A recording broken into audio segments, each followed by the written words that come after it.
America के तकरीबन 700 सिपाही मारे गए हैं मिडिल ईस्ट के देशों में, अरब के देशों में।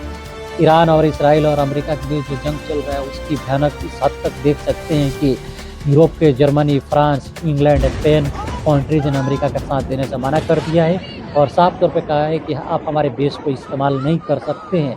अमेरिका के जो बेसेस थे मिडिल ईस्ट के कंट्री, अरब देशों में, कुवैत, बहरीन और अन्य देशों में, वहाँ की बेसेस छोड़ के अमेरिकी फौजी भाग रहे हैं और जो होटल्स में छुपे हुए थे 5 स्टार 7 स्टार होटल में, दुबई के और दूसरे में, वहाँ चुन कर मिसाइल मार रहा है। ईरान इस तरह भगदड़ मची हुई है।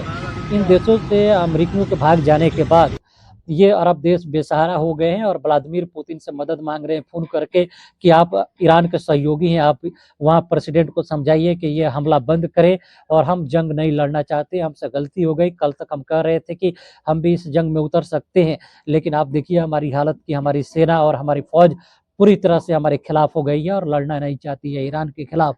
आवाम ने भी बगावत शुरू कर दी है और बहरीन में रिवोल्ट की सिचुएशन इतनी भयानक है कि आवाम सड़क पे उतर कर वहाँ की सिपाहियों पर, फौजियों पर गोली चला रही है।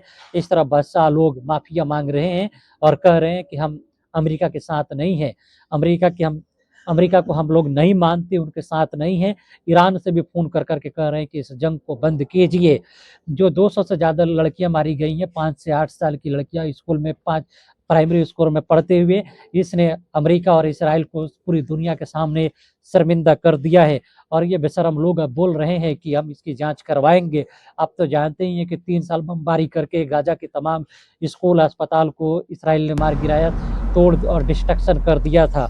यूनेस्को ने इसे कहा है कि मानवीय उल्लंघन है, इंसानी ह्यूमैनिटेरियन वायलेशन है और आप देख सकते हैं कि ईरानियों के पास शहादत के जज्बा, इन 200 लड़कियों के जनाजे में वहाँ की करोड़ों लोग उतरे हैं और मांग किए हैं कि हम इंतकाम लेंगे और ईरान की फौजी को ज्वाइन करेंगे और ईरान की फौज ज्वाइन करने के बाद हम इसराइल और अमेरिका से लड़ाई लड़ेंगे। इस हालात की इतनी गंभीर और भयानक को देखते हुए अमेरिका के प्रेसिडेंट और नेतन्याहू का चेहरा उड़ा हुआ है। वे चाह रहे थे कि आयतुल्लाह अली खामनेई की मार देने के बाद 2 दिन के अंदर जंग को बंद कर देंगे और हमारा ग्रेटर इसराइल का प्लान सक्सेस हो जाएगा, अरब देशों को भी कब्जा कर लेंगे। ऐसा होता हुआ नजर नहीं आ रहा है।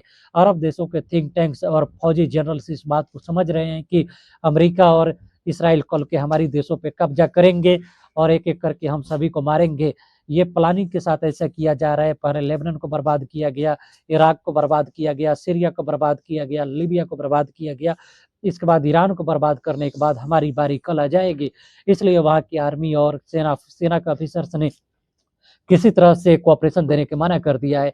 कुवैत के कुछ सिपाहियों ने तो ऐसा किया कि अमेरिका के ही फाइटर जेट्स को मार गिराया है और अमेरिका को कहना पड़ा कि नहीं, नहीं, ये तो फ्रेंडली फाइट्स में गिर गए। इस तरह आप देख सकते हैं कि कुवैत ने